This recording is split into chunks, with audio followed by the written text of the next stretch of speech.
right, guys, we are live here at Impressions Atlantic City. I'm Kelly Walters, and I am hosting today's Heat Press for Profit podcast with Leanne and Henry from Lab Graphics. Now, they are joining us today, and they are our Q3 scholarship winners. So we are going to have a really great, interesting conversation with them, reviewing how they went from outsourcing their business and turning it into in-house with apparel decoration with a heat press. So welcome. Thank you guys so much for taking time today. Thank you. Thank you for having us. Make sure you switch the mic around. It's all right. I'll help you. So tell us just a little bit about Lab Graphics, how you got started. What is Lab Graphics? So Lab Graphics, I started Lab Graphics 23 years ago. We are a large format digital graphics company, and we specialize in vehicle graphics, and we do some sign work. We've had the occasion to have customers ask us for apparel, customized apparel, which we have outsourced for 23 years. So how many pieces did those requests typically come in? On average, we might do 6 to 10 orders a year, and each order would range from maybe 100 pieces to 250 pieces.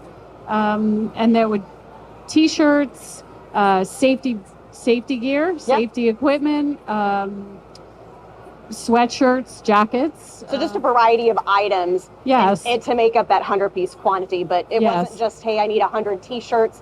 It was, I need this, and this. Yes. They were coming to you. They wanted to give you the order. And it's always been important for us to find added value where we can, to keep our customers close. We hold their artwork, so it's easy for us to say, sure, we can do that for you. So we would outsource it. Now, okay, in terms of wide format, who was a typical customer for you? What is it? What's your bread and butter? What was it that you were doing? Our bread and butter is we work with leasing companies, large leasing companies like Penske. So we work directly with their leasing agents, and they would ask us to handle their customers' vehicle graphics. But we also work with like a mom and pop, a plumber here, a contractor there. So we will handle just about any kind of vehicle, from vans to tractor trailers, fleets, one-offs. Yeah. So kind of whatever's coming to you, they're saying, hey, we need it. You're going to get them taken care of and get it done. So how did you, right, if you have, 6 to 10 orders a year, that's decent quantity at 100, 150, 200 pieces. What was the moment of realization that's like, you know what if we do this? What if we get a heat press? Did you know about heat presses before you bought one? Or was it we're going to go with this? Do you want me to take that? No, when we first looked at it, we had a customer come to us that is in the trucking business. And again, like Leanne said, we're always trying to please our customers, keep them close. I didn't want to have them go somewhere else. And so when we looked at it, we thought, well, what if we brought this in-house? This can't be the only customer that needs this. And we've had, some repeats, but we just wanted to make the jump, and got started with one heat press. The job paid for that heat press. It was so successful that we just wanted to really explore Stahls and what they had to offer and how they could add value to our business. So what transfer did you use at the beginning to get those jobs done? Goof proof. Oh, screen printed transfers. I love it. Yep. So was that because somebody helped guide you to screen printed transfers? Was it a request for screen print? It wasn't a request for anything. It was, we need all these shirts and safety vests. We need them now. And the information that you guys provide as far as what to use when, super helpful.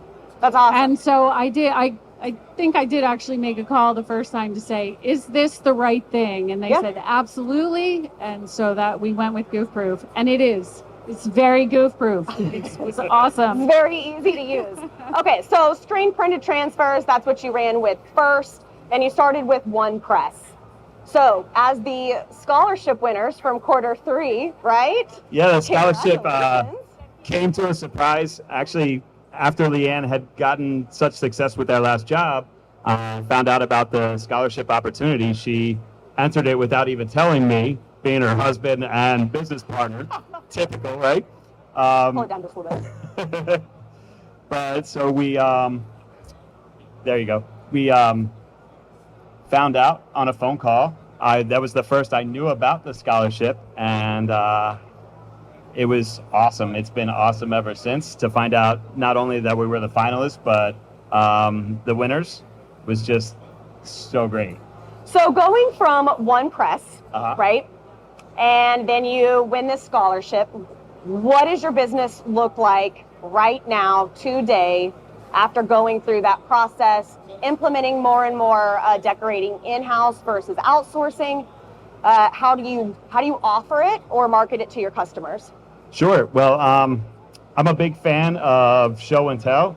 So having the ability to just do one-off pieces is great for me to take to my customers, show them, let them see it right then and there. Actually, when we won the scholarship, Stahls brought us some samples for some of our customers already, ready to transfer, that we were able to put on hats and T-shirts. One of those we took to our customer, landed a 400-piece offer right then and there.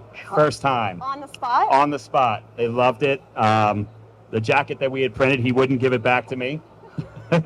So we thought this was a win-win. So that's how we really like to approach it, is any customer that we see potential, I don't mind buying 1 or 2 patches or a transfer, putting it on a T-shirt or a jacket, and knowing that more than likely I'm going to walk out of there with, a nice sale. So you believe samples sell? I do believe samples sell. Create the sample, get it out to your customers, let them touch and feel it.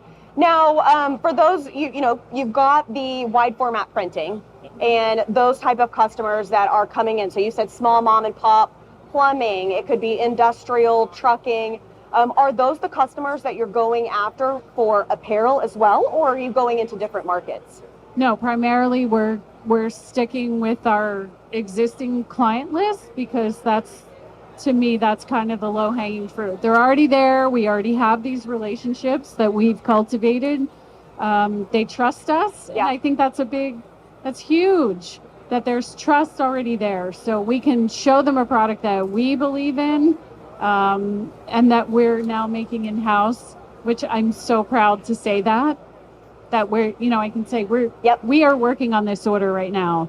So I think that for us, that is the best way to move into this market, is to just utilize already existing customers. What's around you. And You've built then those once we get a relationships. handle on that, then maybe we can start to sort of ratchet it up a little bit. You might just keep getting busier and busier and busier, and to tap in those other markets, you might not have time. And maybe More presses. maybe that's all we'll be doing soon. Okay, so is there a potential chance where you might leave the wide format world and really dive into apparel? I never say never. I mean, I love it. It's fun. It's a different kind of labor. We talked about this earlier. It's not a specialized labor. So installing vehicle graphics is highly specialized. We need the right people. We have to train. There's schooling. This is not that. So it's really, More accessible. it is more accessible. Who's doing wide format and then who's doing apparel? Are you guys in both sides of it? Yes. Both sides. Yeah. How many total We work employees? a lot. How big is your entire team? We're 3 people. That's it. 3 people. Yeah. Okay, so you are not only doing the application for the wide format, but you are also doing the nitty-gritty of applying with the heat press. Yes, and running our core business. Yeah, we're running the whole thing. So how many Yeah. presses now do you have total? We have two. We have two hat presses and 2 Hotronics presses. The Fusion, Autoclam. One Fusion, Okay. one Autoclam. Awesome.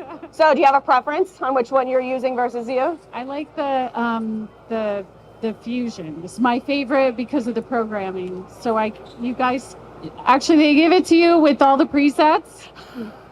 It's awesome. I like that. That's why I like it. Okay, so let's talk about quantities, right? Because if you were doing 6 to 10 orders a year, where are you at now after bringing, one press in, let alone now you have 4 total?